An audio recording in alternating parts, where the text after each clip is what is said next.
Chapter 18. Now news came to Jethro, the priest of Midian, Moses' father-in-law, of all God had done for Moses and for Israel his people, and how the Lord had taken Israel out of Egypt. And Jethro, Moses' father-in-law, took Zipporah, Moses' wife, after he had sent her away, and her 2 sons, one of whom was named Gershom, for he said, I have been living in a strange land. And the name of the other was Eleazar, for he said, The God of my father was my help, and kept me safe from the sword of Pharaoh. And Jethro, Moses' father-in-law, came with his sons and his wife to where Moses had put up his tent in the wasteland, by the mountain of God. And he said to Moses, I, your father-in-law, have come to you with your wife and your 2 sons.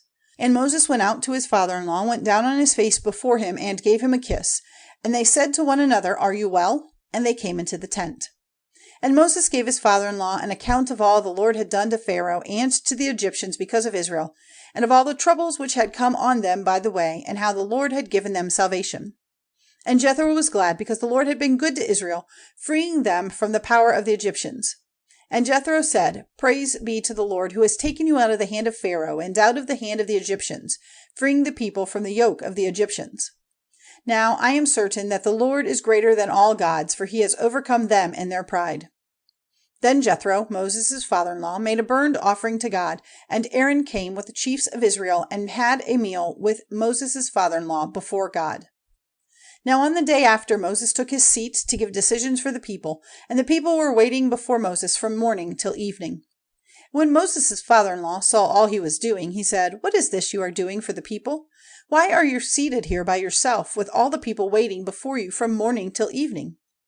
And Moses said to his father-in-law, Because the people come to me to get directions from God. And if they have any question between themselves, they come to me, and I am a judge between a man and his neighbor, and I give them the orders and laws of God. And Moses' father-in-law said to him, What you are doing is not good. Your strength and that of the people will be completely used up. This work is more than you are able to do by yourself. Give ear now to my suggestion, and may God be with you. You are to be the people's representative before God, taking their causes to him, teaching them his rules and his laws, guiding them in the way they have to go, and making clear to them the work they have to do. But for the rest, take from among the people able men, such as have the fear of God, true men, hating prophets wrongly made, and put such men over them, to be captains of thousands, captains of hundreds, and of 50s, and of 10s. And let them be judges in the causes of the people at all times, and let them put before you all important questions, but in small things let them give decisions themselves. In this way it will be less hard for you, and they will take the weight off of you. If you do this, and God gives approval, then you will be able to go on without weariness, and all this people will go to their tents in peace. So Moses took note of the words of his father-in-law, and did as he had said, and he made selections of able men out of all Israel, and made them heads over the people, captains of thousands, captains of hundreds, and of 50s, and of 10s. And they were judges in the causes of the people at all times.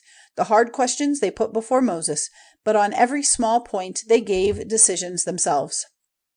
And Moses let his father-in-law go away, and he went back to his land.